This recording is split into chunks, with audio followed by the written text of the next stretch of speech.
How are you? Great. Marco, شما خوبی؟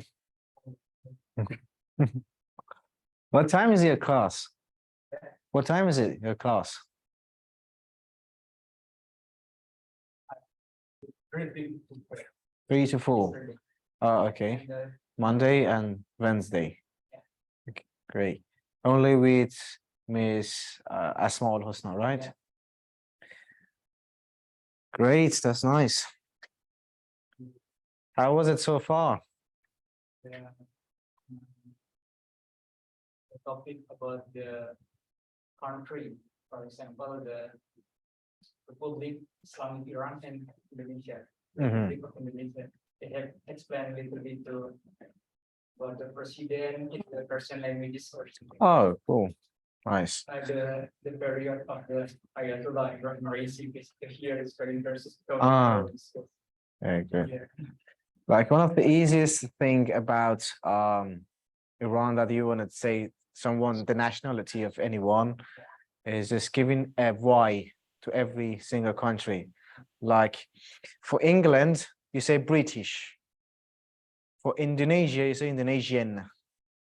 For some other countries, you say for what is it called? Polish, yeah. Afghanis, Japanese. It doesn't have any rule, so you have to remember that. But for in Persian, you just only give Y. Like you say in the Indonesia, it will be Indonesia. Indonesia. This is the different. But the other one, like Iran, Irani, Afghan, Afghani, Japan, Japani, Rus, Rusi, Saudi. Oh, that's Arabistan. Yeah, Arabistani.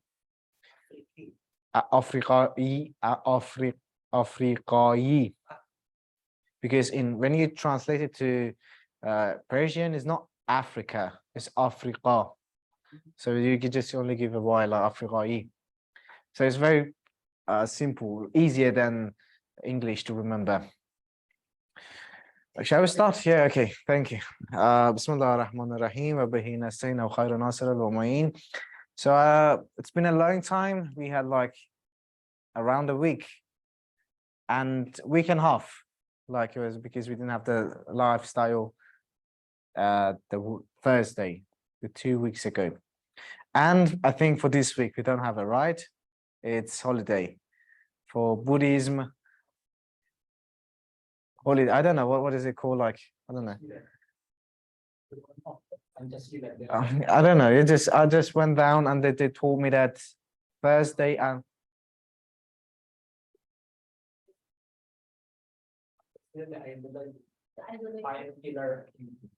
yeah, they told me it's just Thursday and Friday is holiday, so we Buddhism, yeah. So both days are closed, so we don't have lifestyle again. So we're gonna be in the next week. Because I was going to be prepared about one of the most beautiful and interesting and the greatest riwayat for me. I found it. You might heard it, but I just want to explain it a bit more. And I was going to use it in this Thursday, so it's gonna be the next Thursday, not this week. So today is tomorrow is Imam Reza's birthday. So before that, I'm gonna give you a riwayat for Imam Reza, and then after that, we're going to go about the Islamic thought. Imam Reza let me find it, in Tuhaf al-Ughul.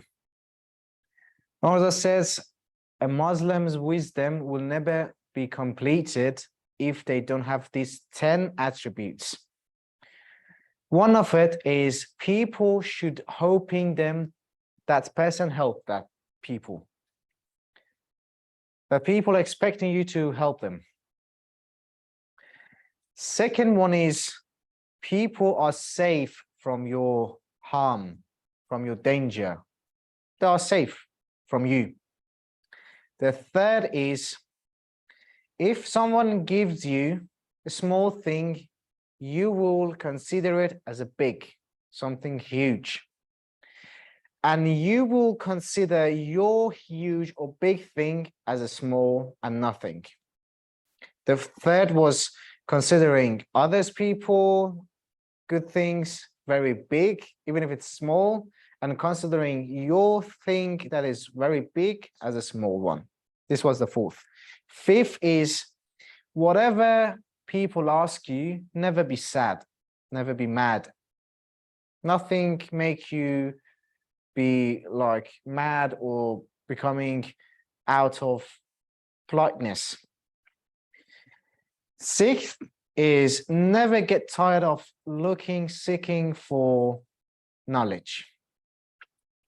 Seventh is if you are poor, accept it even being rich. If you are poor in a God way, better than being rich. The rich is meaning of this rich means making it from the haram money. It not means the halal. It means if you make it from the haram ways. Eighth is if you get humiliated in God way, it should be more popular, more lovable than being famous and strong in a bad way and the enemy of the God.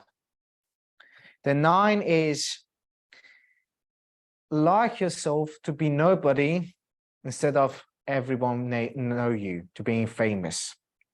The 10 is the most important one that I was going to tell you is this one. Do not see anyone except that you say they are better than me. A few days ago, I had a conversation with some of other mates that I had in Indonesia. They asked me to speak about Islam for them. They were all from Ahl Sunnah.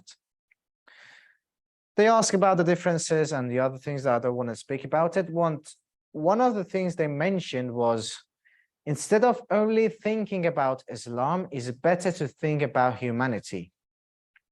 And I told them the humanity is Islam.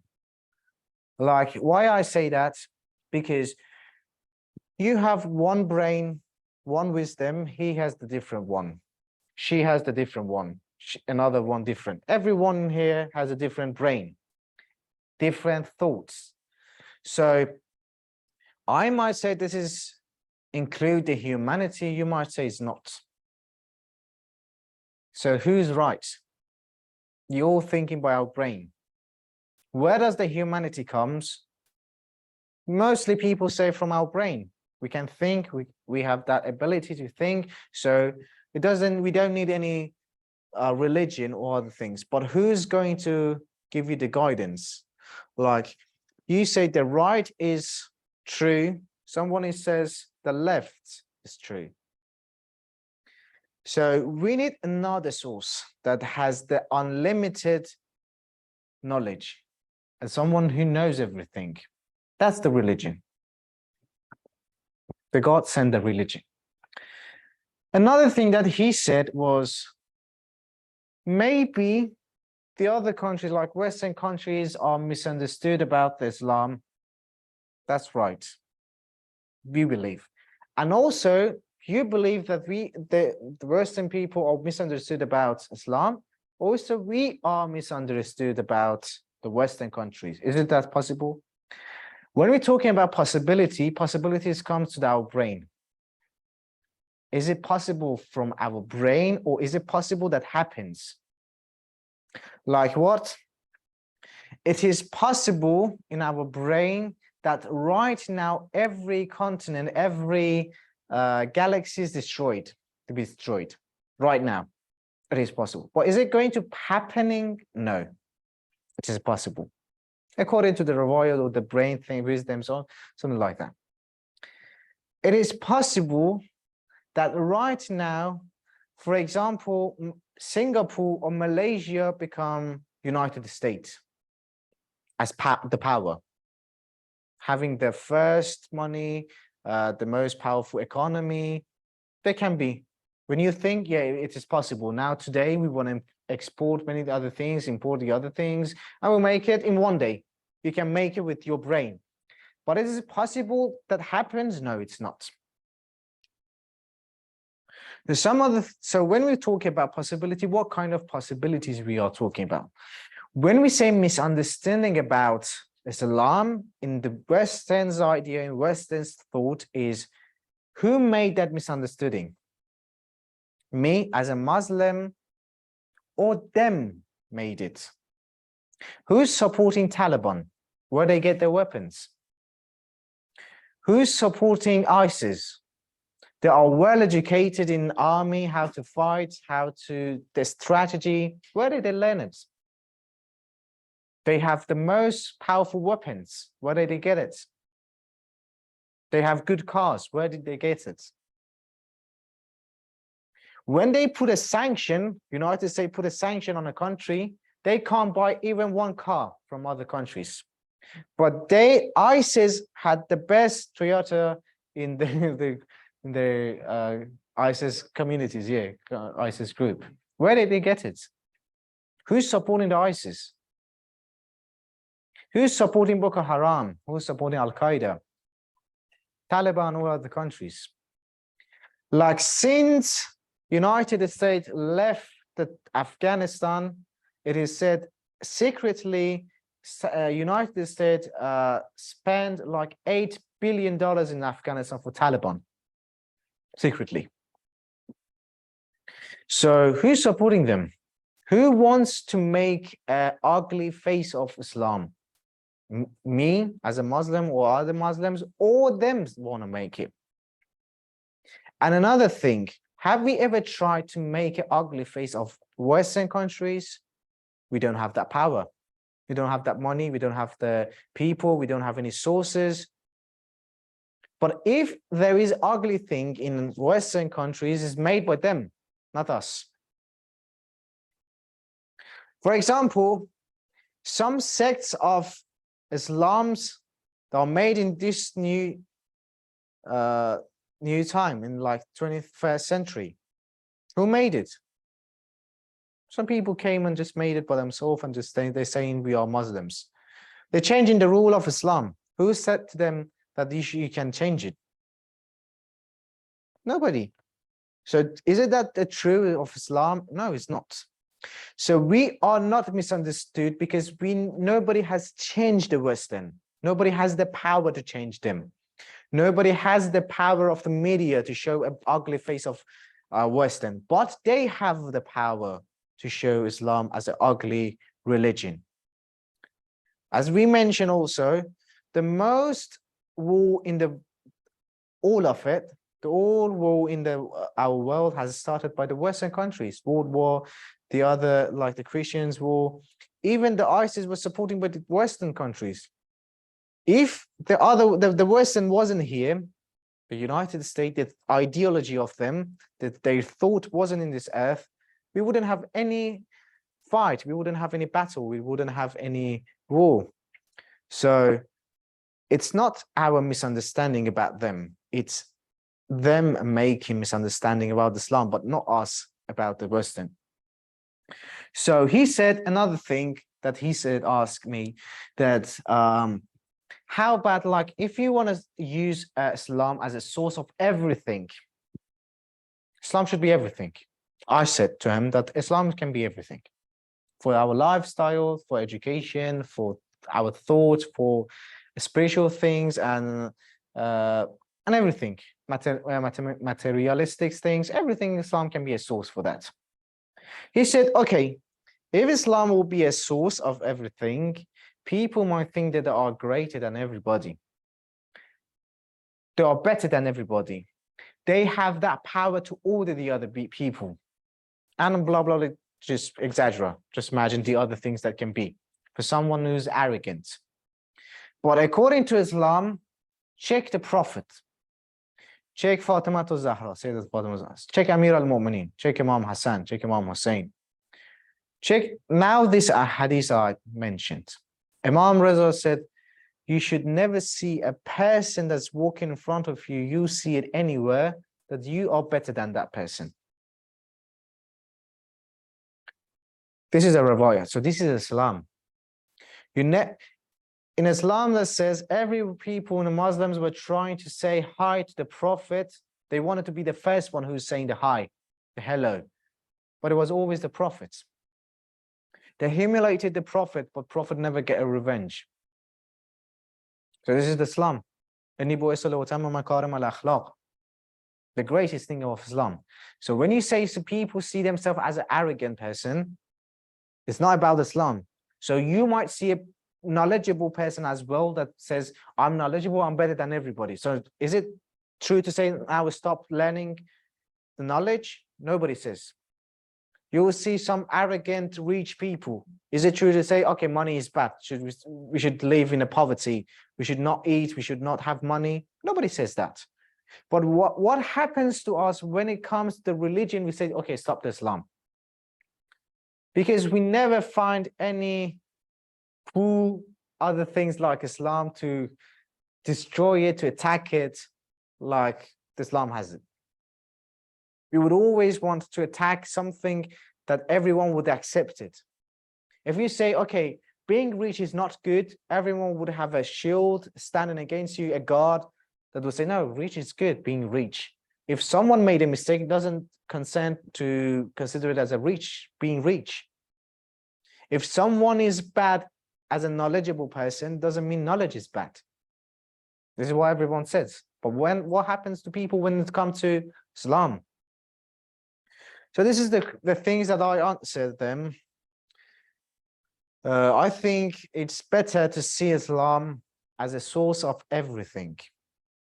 Like he was saying to me, he told me that I'm a great person in a religious way. And he was saying that I believe in praying, blah, blah, blah. And I don't believe these things. I said, God said it. He said, I don't believe it. I said, even the Khalifa first, the Khalifa second, the Khalifa third, they did it.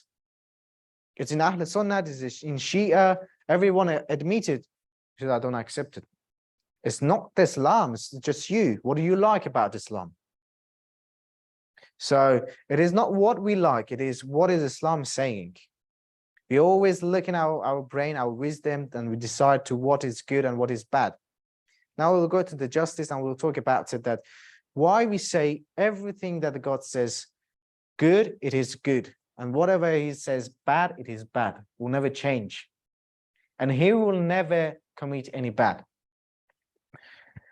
We will talk about these things later. I made it.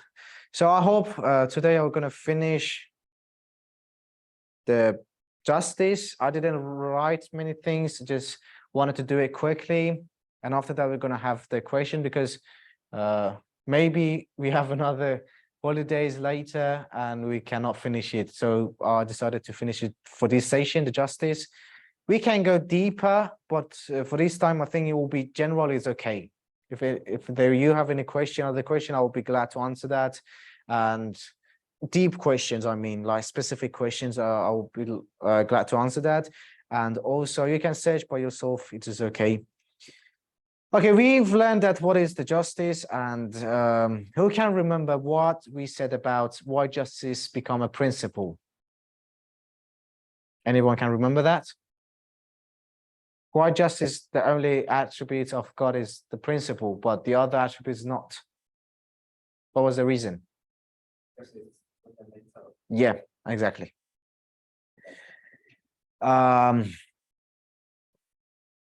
We mentioned that what is justice. Anyone remember? We mentioned two meaning of justice. One of the justice, I'll just give a quick scam it, just only scam it. We said that justice has two meaning. One meaning is everything will be in the rules.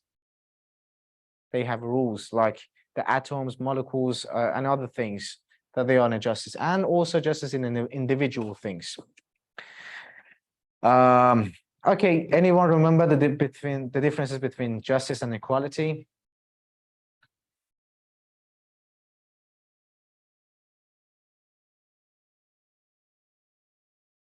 We mentioned that justice doesn't mean equality. Why? Because equality will give everyone the same, but everyone does not value or deserve the same.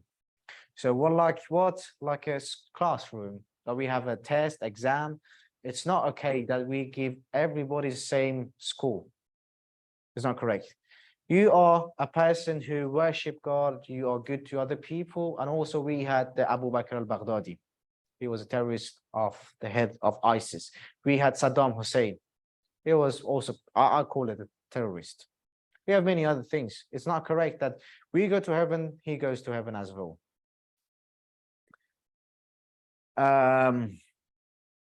Okay, now let's go to our topic for today. Reason that we believe God has justice. Reason for the Creator's justice. Goodness and evil. We have learned, and it seems that this issue is necessary, that our intellect distinguishes between good and evil to a certain extent. We know justice is good and oppression is evil. Before religion even mentions these things, it was clear to us. Like the only thing that all the uqala, all the knowledgeable people, all those people who use the wisdom, they say al-adl hasanun, means a justice is good, and al-zulm qabihun, means oppression is evil, is bad. The only thing in the logic books that they mention that everyone accepted is this. A justice is good, al-adl hasanun, al-zulm qabihun. Every logic books you start to read, they have it. Mantiq, or in Mantiq's books, or philosophy. The first thing is this.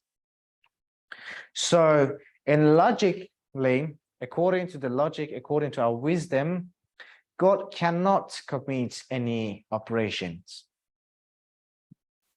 It doesn't mean that he is not able. He has power, but according to his another attributes, that he's a adil, he's a justice God, he has other attributes. He is enabled to do it because of his another attributes. It's like I can kill someone, but because I know it's haram, because I know it's not good, because I know it's oppression, and how many other things, I will not kill anybody. The other things are just an example. However, there are other issues which our intelligence is not sufficient to understand, and we must seek guidance from divine leaders and their prophets. This is another reason God should have justice and his prophet. Okay, let me finish it. It is impossible God send his message to a lawyer who would commit false and wrong. Let's imagine we want a guidance, how we should worship God. He wants to tell us what is good, what is bad in God's thoughts. Imagining that God will send it to a lawyer person, that the person lies, to a person who doesn't care about good and bad. Is it correct? It will be a true, it will be a nice for God to send his message to someone who lies, who never care about other things. Nobody accepts it. Like a prophet, a prophet who commits sins. How you would know that this is good or bad?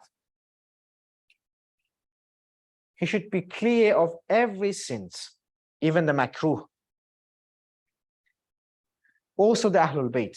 Why Ahlul Bayt? We can all speak about it, but I'll just want to, in later we'll speak about in Islamic thought.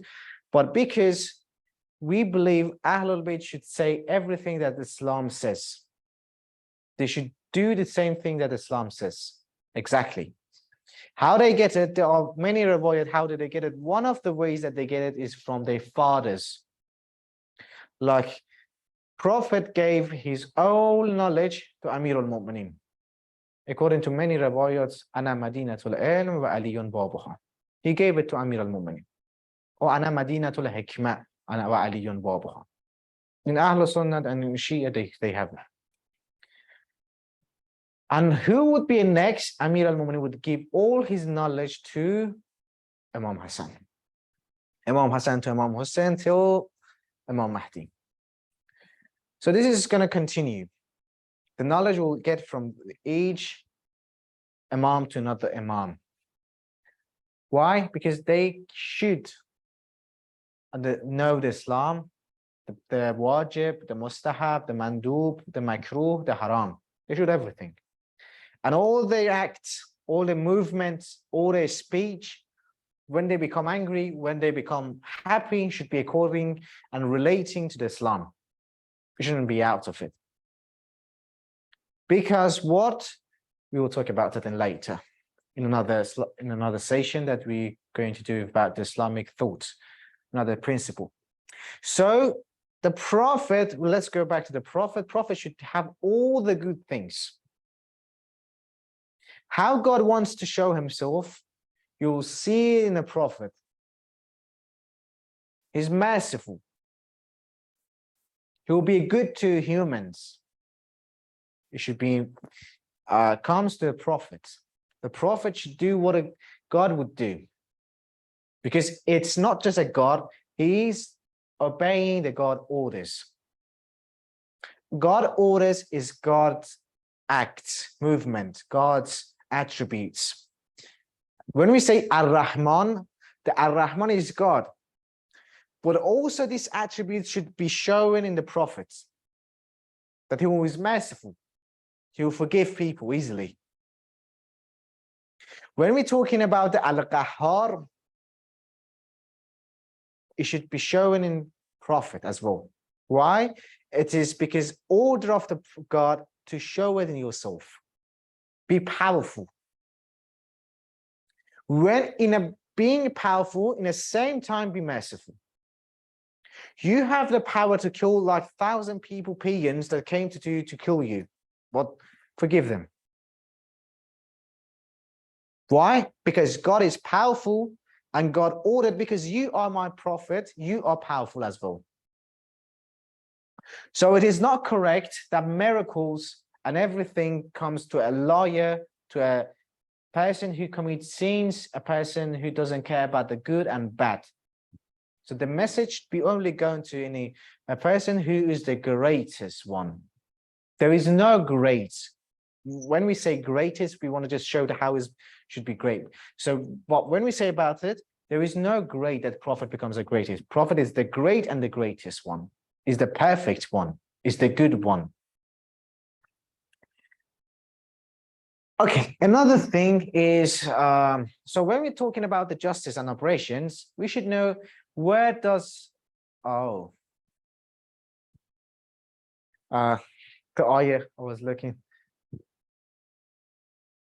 I'll check it on this, no problem. Yeah, the operations, when we're talking about the operations, we should know where does this operation comes. What is the source of the operations? The source of operation is one of the following things. I just brought like 4, and it can be more than that.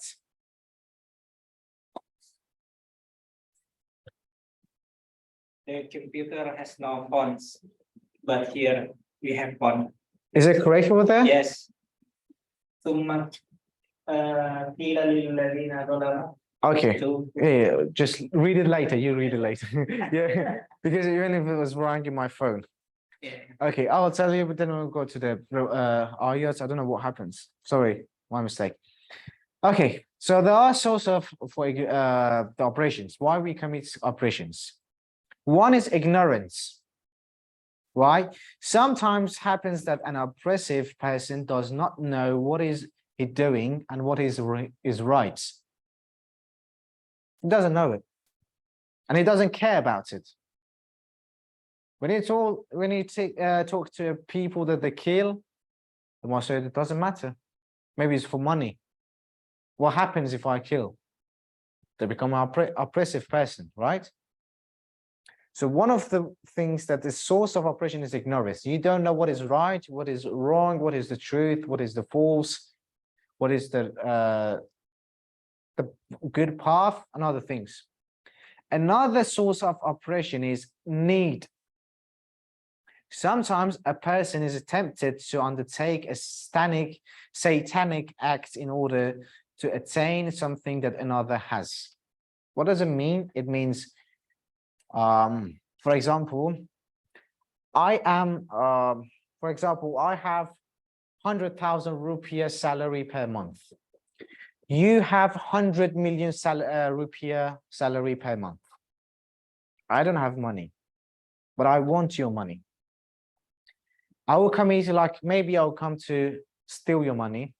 This is the zulm. This is the oppression, because I need it.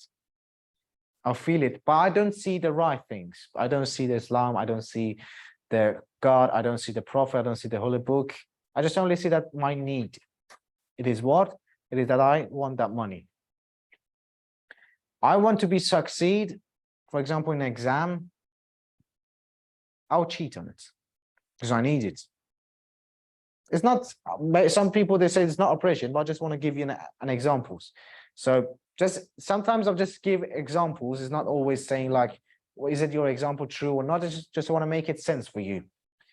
Or another thing, it might happen like you need something, you will destroy it. I need a camera. I will steal it for example, in ICC. I'll just take it and I'll bring it to my house because I don't have any camera. I'll steal it. I don't have a laptop, I will steal it. Because of the need, you commit the sins. What is the sins? The oppressions. Another thing is inability. Sometimes a person is not willing to have the rights of another curtailed, but he does not have the power or ability to do anything about it, and he commits oppressions. You won't be great, but I'm disabled, but I'm unable to do it. So what I do, I'll commit the oppression. For what reason? Because I want it. The third one, the second one was needing something, but the third one is you want to be something, but you are unable. Enable is different. For example, I need money, but I can't work and get it by myself. If I work, I want to be great. I can study. If I want to be a good athlete, but I can exercise, but I don't. So inability is different. Another one is selfishness. I brought up some riwayats before in Islamic lifestyle that about the selfishness. What is it? Why should we not take care of the selfishness? In some riwayat I brought it up. But now we will just bring this like bearing grudges and seeking revenge. Only I think is myself. I don't have anyone else in my mind. Only what is it in my mind is the myself. Only I take care of myself. I was watching a video that a boy went to a show and he said, I have sometimes argue with my parents, but I don't want to live with them. I don't like them. I don't want to be with them. The interviewer said, why? The boy said, because they don't have any followers. I thought it was just a joke. Maybe it's a fun video, but it was very serious.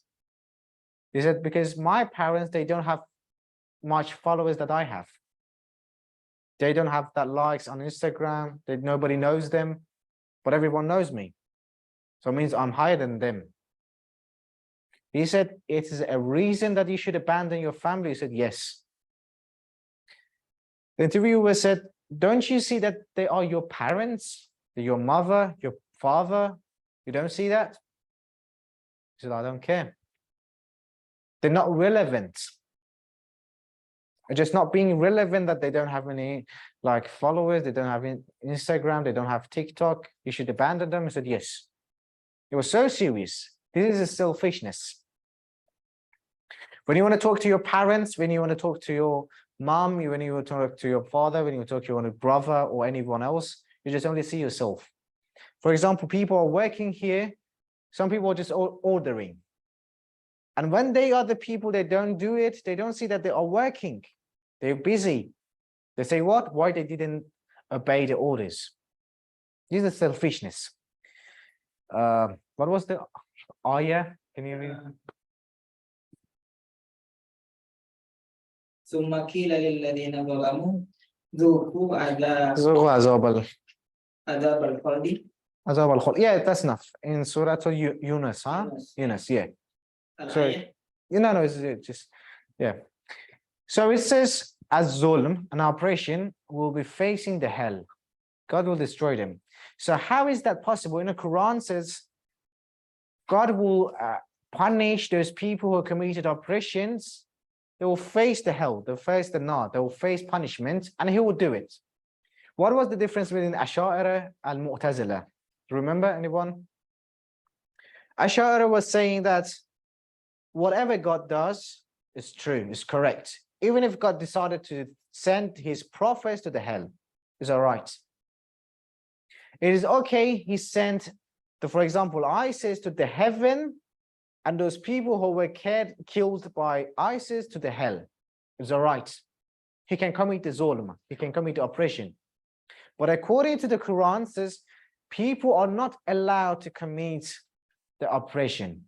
Nobody, even his prophets. No one is allowed. When God said this is a rule, even the prophet has to obey that. So how is that possible that when God says to everyone that they're going to face the punishment of if they commit any oppression, he would do it at himself? Is it bad or is it good? If it's a bad, God should never do it. But if it's a good, why shouldn't we do it? So there's a difference between the Ash'ari and the Al-Adliya, if you want to say, because Mu'tazila and the Shia, they were saying the same. Another thing, reason for the creators, you have to do it. Reasons for the creators' justice is the Holy Quran and the justice of the creators. It is important to know that the Holy Quran greatly emphasizes this point. I don't know what happens to this time. You can. There is no problem in the Zoom, but you can read by this one. Okay.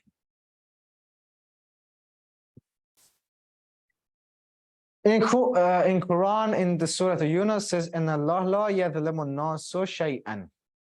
God will never commit any zulm against any human. Quran, in Surah Yunus. Another surah in An-Nisa, "Inna Allah la yadhlimu mithqala zarratin wa in taku hasanatan yudha'ifaha wa yu'ti min ladunhi ajran azima." God will never commit any zulm, even a little bit, even like a dot. But if you do a good things, God will make it double. God will double it. This is the God. So another thing that a zulm, an oppression, is bad. Another one is وَنَزَعُ الْمَوَازِينُ الْقِسْطَ لِيَوْمِ الْقِيَامَةِ فَلَا تَظْلِمُ نَفْسًا شَيْئًا وَإِنْ كَانَ مِثْقَالَ حَبَّةٍ مِنْ خَرْدَلٍ الْآيَةِ. It says there will be a mizan, a thing we can judge people by have they ever committed an oppression or not. When we're talking about the balance, when we're talking about the mizan, it is about, it's not the same thing we have it right here, but we put fruits or other things inside it. It's obvious that it is the power, the wisdom of the God that he is going to judge us. So according to Quran, you will say the justice is good, oppression is bad. Al-adlu hasanun wa al-dhulmu qabihun. This is the first thing in logic. In every book you will read it. So the first thing that Ash'ari denied was the first paper of logic. According to Quran, the justice will be the greatest one. Another thing is the reason for the Creator's justice and invitation to justice and equity. We have said that the qualities of the human being must be like array of God's qualities. And in human societies, God's qualities are widespread. We want to make a better society. How we should make it? With the God attributes, with the God qualities. How is that possible? We bring the Al-Rahman in our society. We be merciful. We do not have the oppressions. Do not be oppressive person.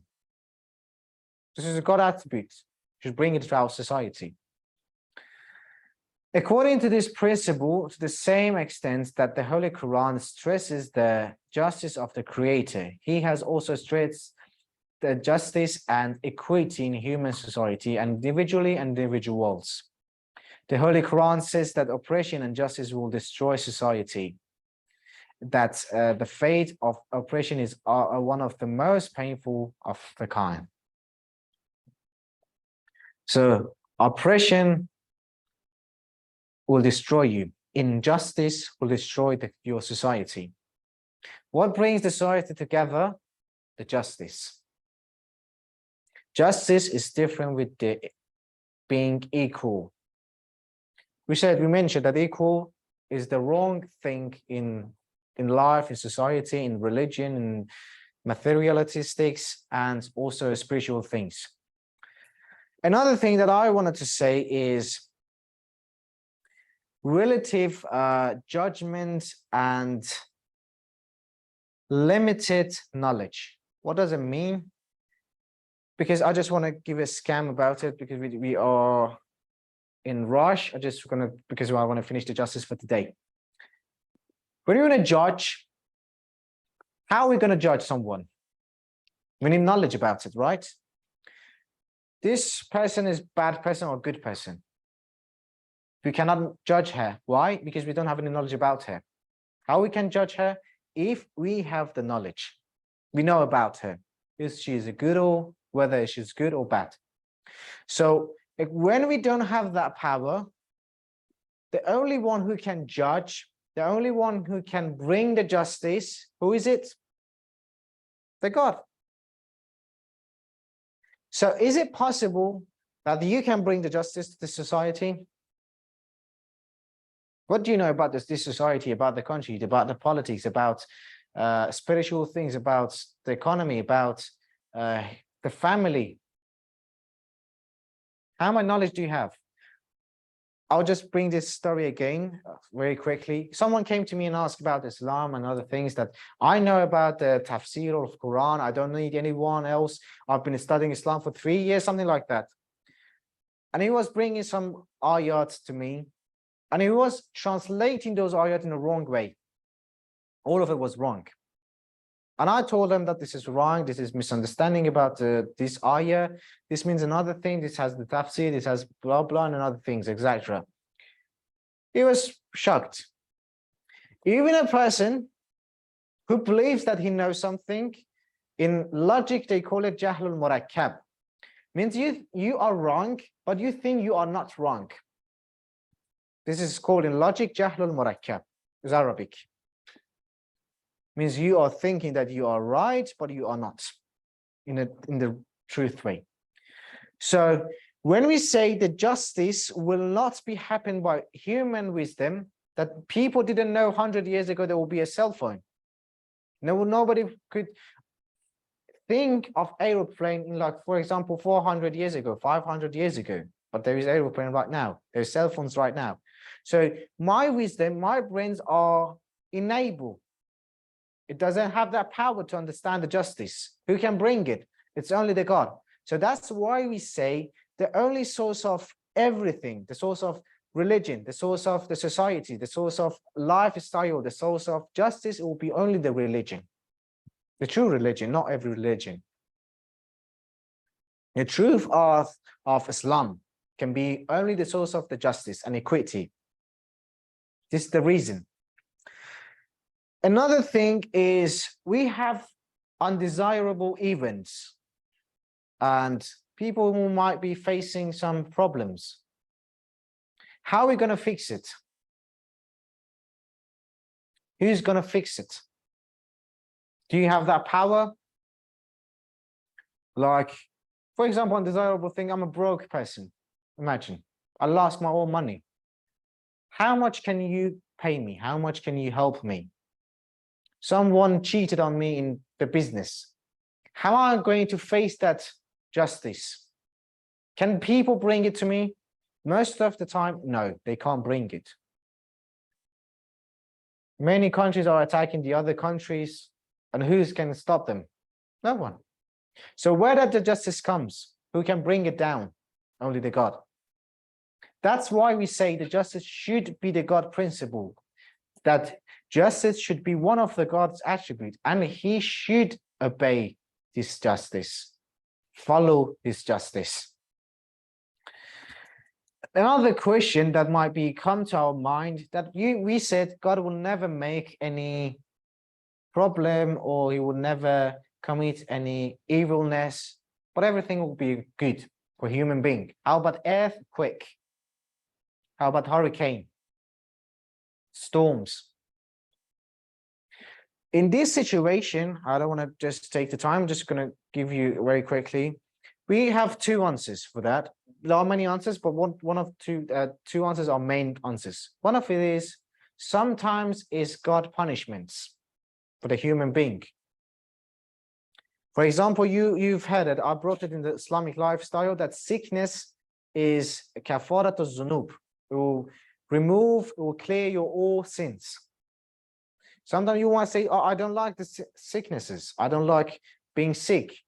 But God says, if you are sick, I will remove your all sins for yourself. So they will be good for you. So if you see it in another side, you will see it's good. So hurricane or earthquake can be a God punishment. And another reason, earthquake, now people said if there wasn't an earthquake, this earth would be collapsed, would be destroyed. So we need the earthquake. If there was an earthquake, that maybe people are dying, that's bad. Some houses are destroying. But if it wasn't any earthquake, it would be all the people would die.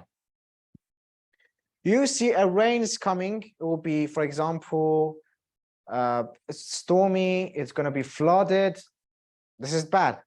But you see the farm people, they love it. They need the water. If there wasn't any raining like that, we would die in a desert, or we would be dying without water. It would be a desert, for example, Jakarta, Indonesia. So sometimes it's the way that you look in the other things that you might think is punishment. Sometimes it's good. It has other reasons, but we don't want to take a look at it right now. And another thing, a human being is nurtured through facing difficulties. Every human being should see the difficulties. Someone was praying to the God in front of Amir al-Mu'minin, and he said, God, please do not send any difficulties to me, and do not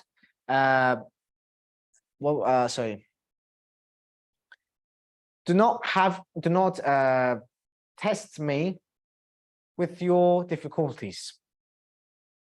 I don't want any difficulties. I don't want to be in your test. I don't want to be in any other things. Amir al-Mu'minin told him this is impossible, because God will send the difficulties and God will test you.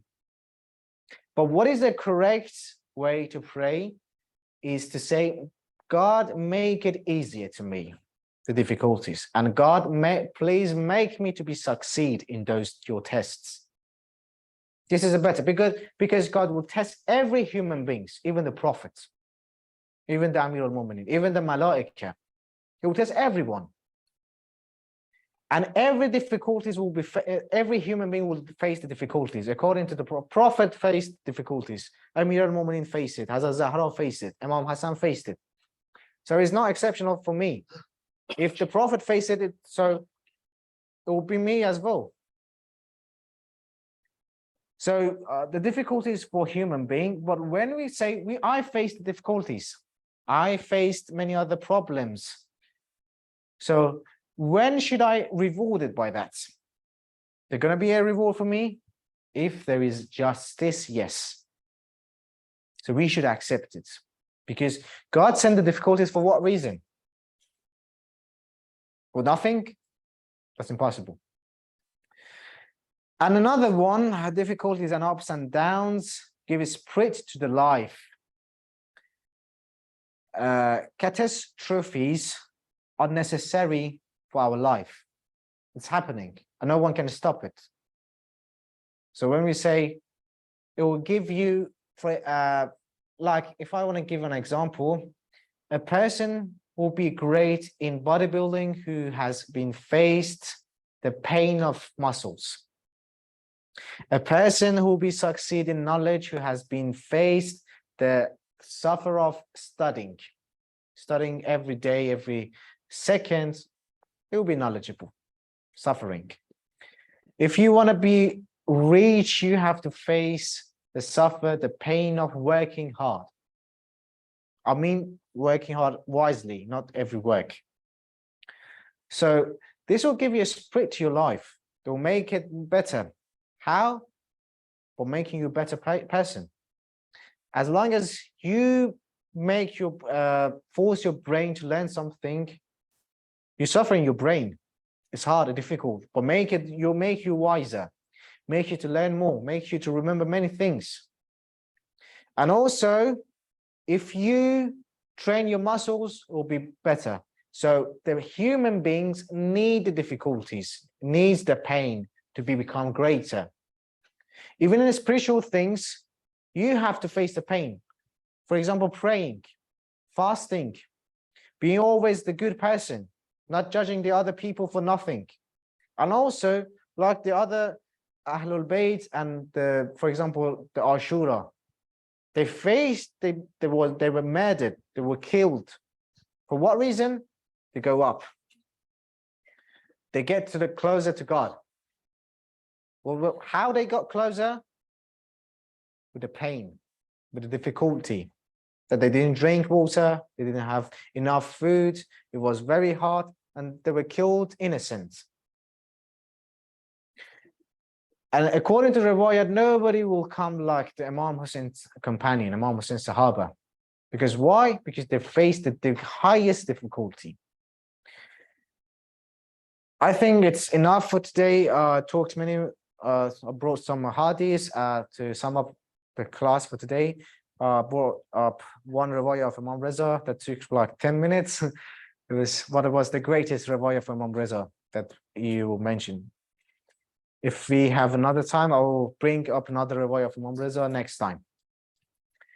And we finished the justice for today because we don't have enough session to continue justice, and we don't have time to go deeper and dive deeper for justice.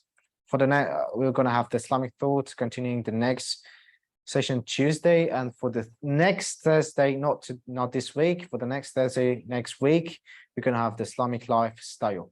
If anyone has any question, I will be glad to hear that, or otherwise I will bring up another riwayah and finish the class. Yes. Okay, we have still time to discuss, to understand more about this topic, interesting topic, divine justice. We invite from our friend in Zoom to open your mic or write in the chat room to ask Mr. Reza or to deliver your opinion or perspective. And also in our class, you can raise your hand. Mr. Hussein. Thank you very much, Ustaz Reza. I have some question about the little bit. If we mention about the ayat Al-Anbiya, ayat 107, wa ma arsalna rahmatan lil alamin, or al-Islam rahmatan lil alamin. If we follow the Ashura, how can I say to the Ar-Rahma from the attribute of God to explain about the justice? Because sometimes the little bit issue for the Al-Hur in here in Imam Hussein to give the little bit Ar-Rahman to Al-Hur. Maybe you can explain a little bit about the justice and Ar-Rahman in this following ayah. What do you mean by a little bit rahmat to hur? No, for the example, little bit, not little bit, but for the example, the little bit explanation, and after that the huge rahmat, because the al-hur before the Karbala, he has to fight to fighting to Imam Hussein, but after that little bit of rahmat and grow up to huge. This is the justice or no? When we say about the whole and the other people, it's God will send all his rahmat to everyone. Everyone facing what is the justice we mentioned? We have two meaning for justice. Everything in this world should be in the one rule, in one thing, in the same same position. And another one, the justice is individual. So the first one, the justice was same for everyone. So there is no injustice for the whole or other people. So the justice was exactly happening in the Karbala. Hur had the justice, Shem had the justice, Omar ibn Sa'd had the justice, everyone had it. Because we said it has two meaning, one general and one individual meaning.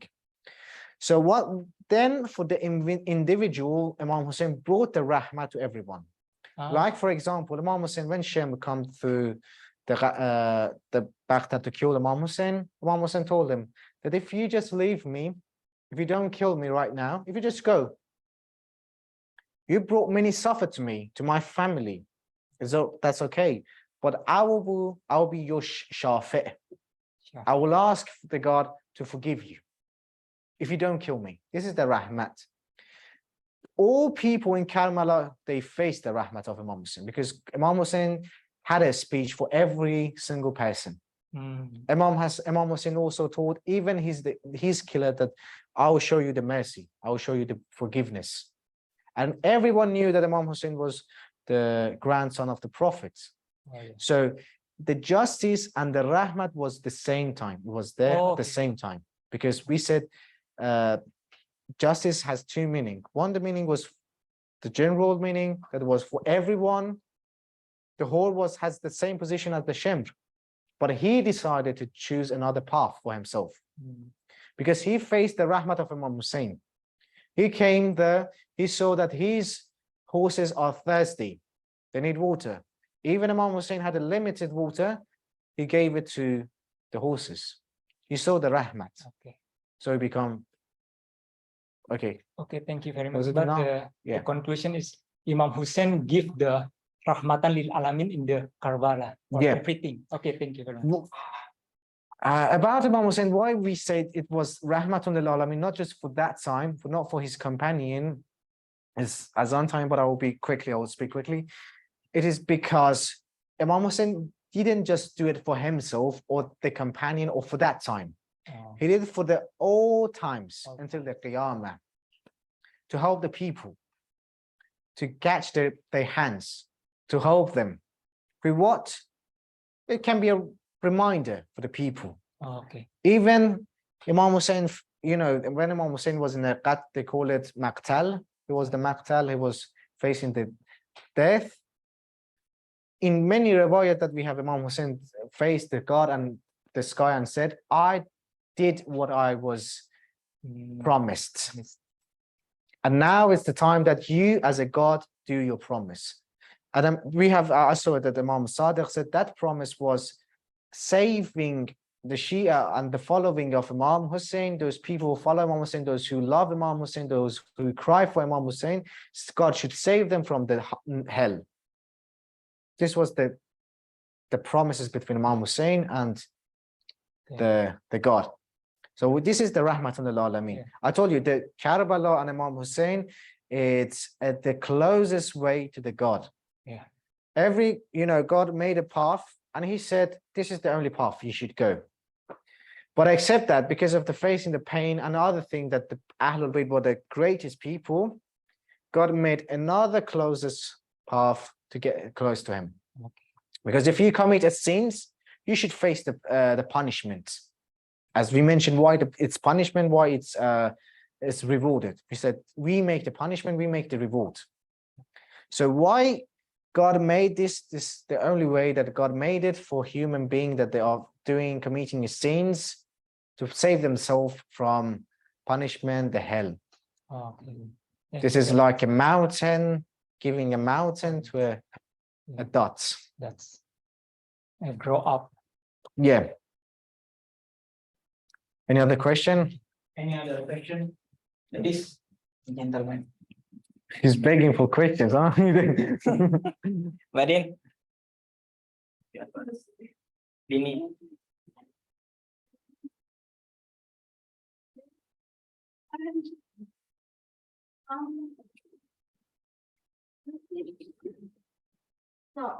Okay. Thank you for the time. I want to ask about maybe it's out of the topic, but it's still debating in the millennials about gender equality. Can What? gender equality? Ah, okay.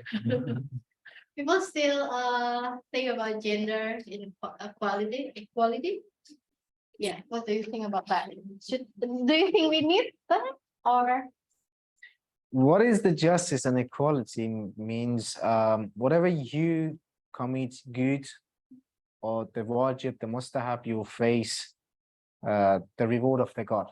And if they other humans as well, they do it, they'll face it. This is the equality. But when we're talking about the physics and the materialistics equality, no, it's not the same. Even if in one of your hands, you don't have the same fingers. One hand, one person, everything, but different. You don't have that power I have. You cannot fight the people, maybe other things, the physics. So the equality has been talked about it, like 99% that now people are talking about it is wrong. But when you do good, you face what you have done. And when you do bad and sins, you face it. This is the equality. Okay, one more question. It's about when we should never say about we are better than anyone else. Yeah. But in nowadays, people always say love yourself. You're better than anyone. That's for social media. Yeah. Yeah, but it works with millennials. They always think like that. We're better It than. doesn't mean that when you love yourself, it doesn't mean that hating someone else. Yeah. Do not I like myself, I believe in myself, but doesn't mean that I'm better than anyone else. I love myself, for example. I'm very, very loving myself. But am I a president? Am I a politician? No. Am I rich? No. So the rich people are better than me in being in the money. The president is better than me in politicians. So it doesn't mean that if you love yourself, that means you are better than the other people. You love yourself. You shouldn't hate yourself. It doesn't mean that. But it doesn't mean that you should hate other people. Nowadays, when you go to social media, they say, ignore other people, ignore your society, everything is in yourself. It's just making videos for like, dislike, or comments. Just ignore it. Yeah. Don't care about the social media. It's rubbish. Yeah. Yeah.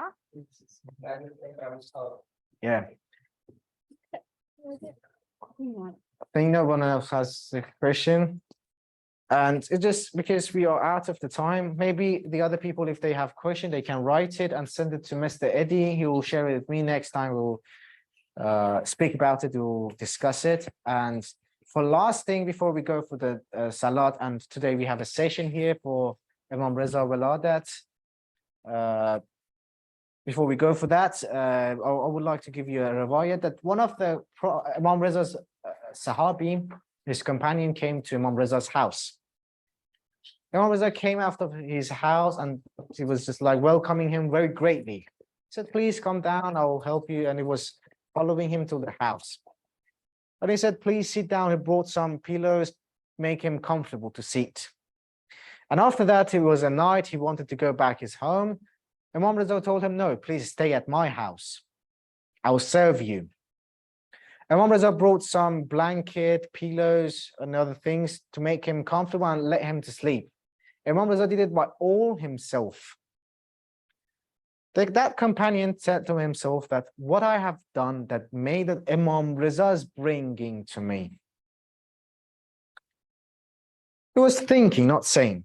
Imam Reza, after everything was finished, Imam Reza came to him and said, do not make yourself someone greater. Do not think that you are somebody. that I made something for you, that I did something for you.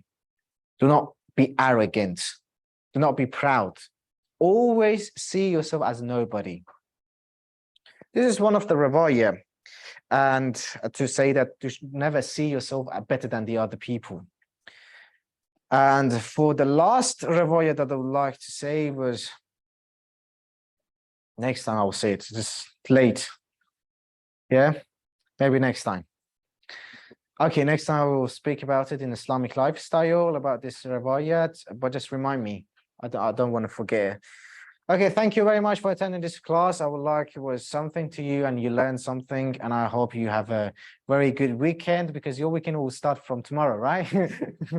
Thursday and Friday is a holiday, and also as well as Saturday and Sunday. Thank you very much. Enjoy your time, enjoy your night, and please attend the session for Imam Reza's Balada. Thank you very much. Don't forget me in your prayers. Wassalamu alaikum wa rahmatullahi wa barakatuh.